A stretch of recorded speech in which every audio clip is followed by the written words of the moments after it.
O Manitoulin, Manitoulin Island, Ontario, Canada. We visited Manitoulin Island this spring. Known for its famous swing bridge, Manitoulin is the largest freshwater island in the world. Route 6 brings visitors from the mainland to Little Current, the biggest town on the island. Alicia McCutcheon is a multi-generational islander and publisher of the Manitoulin Expositor. We were proud of this island. We want to promote the island. And since the early 60s, there's been a lure book, as we call it, so the magazine that gets spread wide and far to sort of lure you to come to Manitoulin. But it's a tourist information booths across the province, and then we target specific areas that we've noticed, an increase in tourism, so they'll go direct mail into their mailboxes. You're sort of talking to us in a state of flux, as you know, like our demographics are changing, and I don't know if you're noticing that on your journeys. We're marking our 143rd birthday on the 24th of May, and we're sort of at a crossroads in time. The Expositor provides news and commentary for the island and nearby communities. Associate editor Mike Erskine explains. We have a year-round connection to the mainland. I think that's a significant difference and probably plays a very large role in our numbers. Our makeup of our population, you're talking like a 60-40 split, non-native to Indigenous. The second language you're more likely to hear would be Anishinaabemowin. Because we have a larger population than most of the islands, if not all of the islands, we have 2 hospitals, a bunch of medical centers. Several schools, hockey rinks, community halls, places of worship, water treatment plants, fire stations, a National Historic Site, and at least 24 distinct communities and hundreds of seasonal, year-round island destinations.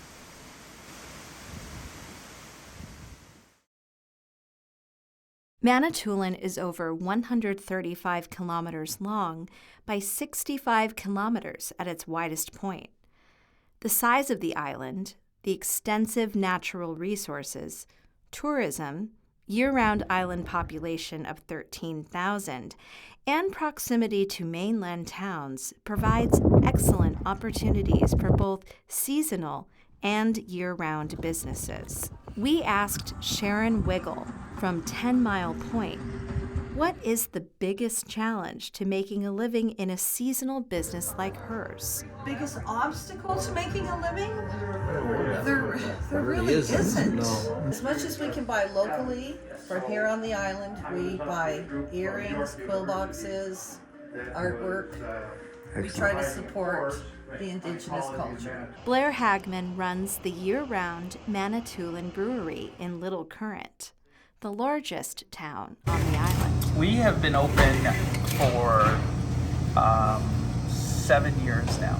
We have our locals that are the regulars, and then in the summertime we have a huge influx of visitors. Blair's biggest challenge to making a living? Distribution. So we have all of our grain that's distributed from Southern Ontario to get delivered here, including our cans, packaging, and then we produce the product here, and if we have the market in Southern Ontario, we have to ship that product back to Southern Ontario. So there's an added cost to brewing on an island. What makes Manitoulin Island such a popular destination? Batman's Cottages and Campground is a family-run seasonal RV resort business. I'd say the majority of the people that camp with us are from Sudbury and even out of Toronto, where we see them every year. We have a lot of family-run businesses on the island, so you get to experience the culture and just the environment. And you talk to a lot of people that they say as soon as they cross that bridge, they just feel something different. This is going to be relaxing. The pace is much different. Lisa explains her biggest challenge. We have different positions that we hire seasonally. So that's one challenge, is being a seasonal business. Because a lot of people, if they do want employment, they want a steady employment throughout the year. It's a challenge because there isn't a large pool of people to get as employees. So we are lucky in the that we can pool from our own seasonals. But things are changing. More mainland franchise businesses are coming to Manitoulin to serve a growing year-round island population. We got a Tim Hortons. That was a very controversial and new thing. I was shocked because I didn't think it would have numbers that would support it. But you know, every time I drive by that thing, there's people lined up in the drive-thrus. Well, as far as my department, which is maintenance usually, we're fortunate that we do have a Rona and a Home Hardware that are both equally, say, 15 minutes away. Manitoulin's year-round community has been affected by seasonal growth.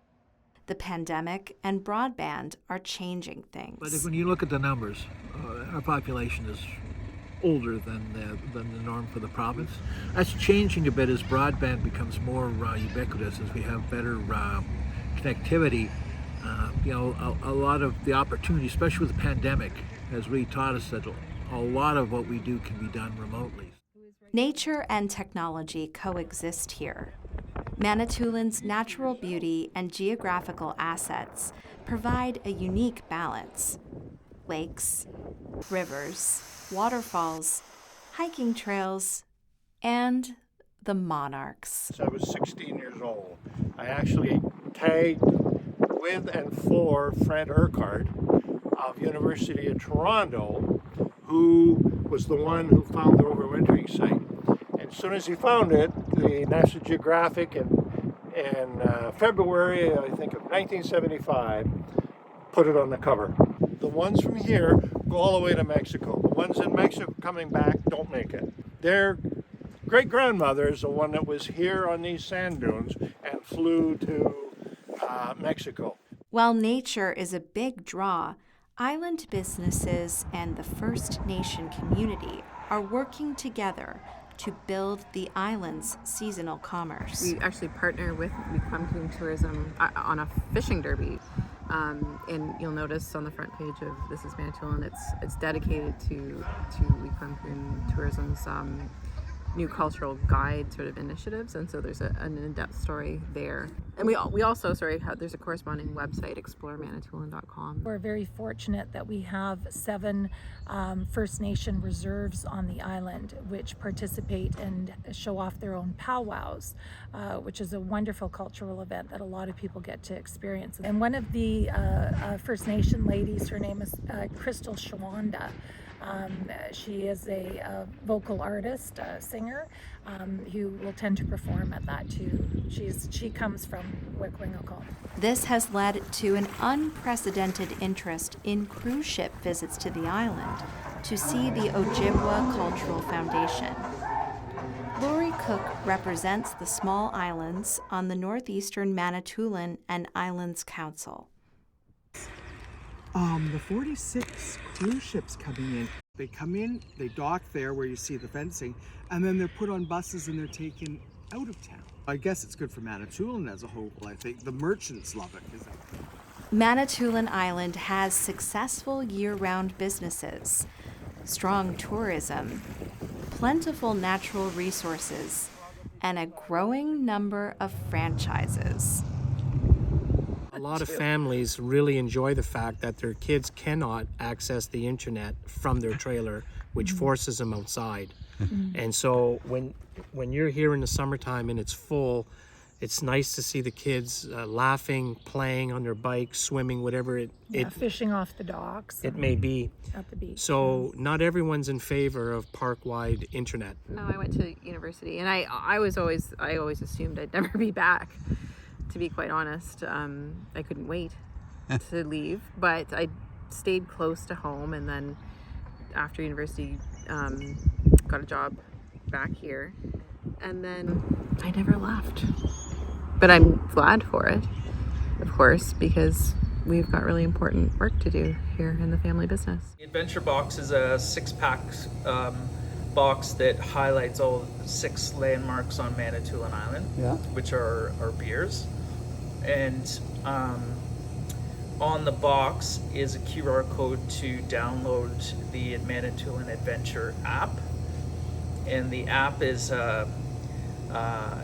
incentives for people to visit Manitoulin and informs them of the businesses and the activities that you can do on Manitoulin Island.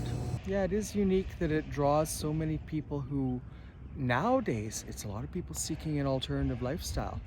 And people always talk about Manitoulin as being on island time. It's more relaxed. It's a more relaxed pace. The biological diversity. Here you have a mixture of things from the boreal forest in the north to the deciduous forest in the south, and a vast diversity of plant and animal life, along with some fascinating people that you get to meet here, amazing stories associated with them, and it's fun to tell those stories. Manitoulin Island has so much to offer. When you come visit Ontario's Island Retreat, you will leave knowing there is so much more to see the next time you come back. To learn more about the Great Lakes Islands Alliance, check out our website,